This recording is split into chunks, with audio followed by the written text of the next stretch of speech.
Assalamualaikum warahmatullahi wabarakatuh. Perkenalkan, nama saya Wahyu Ramdhani dengan NIM 1902366. Saya mahasiswa Pendidikan Kewarganegaraan, Fakultas Pendidikan Ilmu Pengetahuan Sosial, Universitas Pendidikan Indonesia. Di sini saya akan menjelaskan mengenai heterogenitas masyarakat Indonesia. Di sini ada tiga pokok bahasan. Yang pertama, pengertian masyarakat Indonesia. Yang kedua, struktur masyarakat Indonesia. Yang ketiga, kemajemukan etnik di Indonesia. Apa itu masyarakat? Masyarakat adalah suatu kelompok manusia yang di bawah tekanan, serangkaian kebutuhan, dan di bawah pengaruh seperangkat kepercayaan, ideal dan tujuan tersatukan dan terleburkan dalam suatu rangkaian kesatuan kehidupan bersama, menurut Mutahari.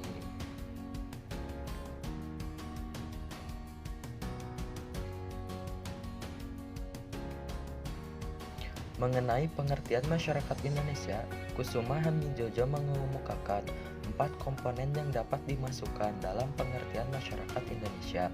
Yang pertama, kelompok masyarakat yang berproses dalam yuridis negara Republik Indonesia, namun yang juga mengetahui kenyataan-kenyataan berikut sebagaimana ditulis pada nomor 2. Kedua, tidak semua suku yang menghuni desa-desa di Kepulauan Indonesia, tetapi juga mereka yang tidak dapat digolongkan kepada salah satu suku, terutama karena semakin banyaknya perkawinan campuran antar suku, dan yang terutama hidup di kota-kota.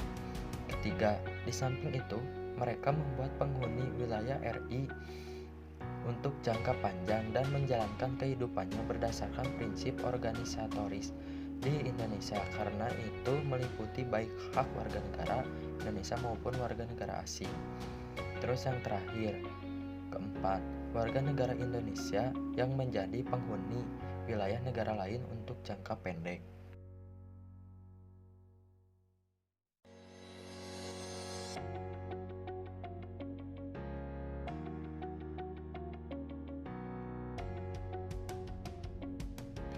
Menurut Nasikun, struktur masyarakat Indonesia ditandai oleh 2 cirinya yang bersifat unik, yaitu 1.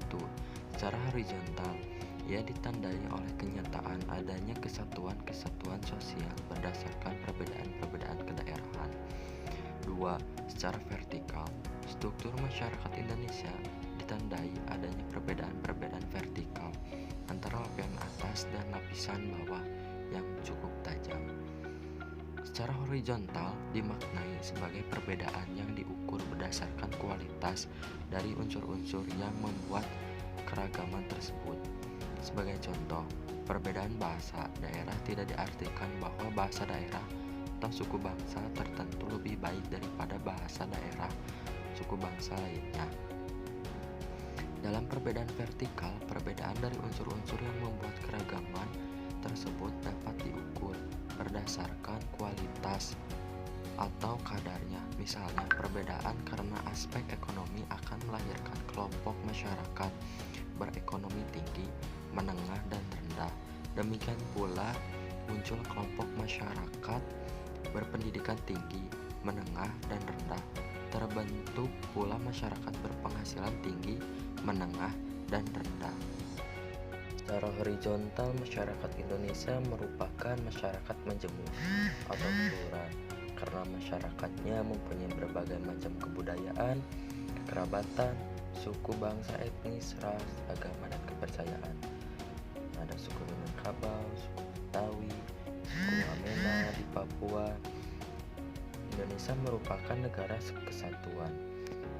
Keanekaragaman etnis di Indonesia menimbulkan persoalan serius dan secara potensial mudah terpecah belah.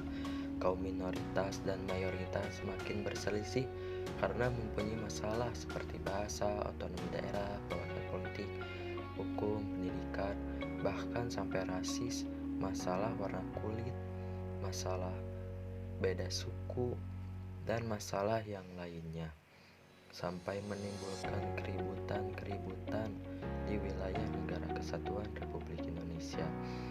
Tetapi kita harus saling menghargai atas segala perbedaan budaya, keyakinan, warna kulit, karena moto Bangsa Indonesia adalah Bhinneka Tunggal Ika, berbeda-beda tetapi tetap satu tujuan.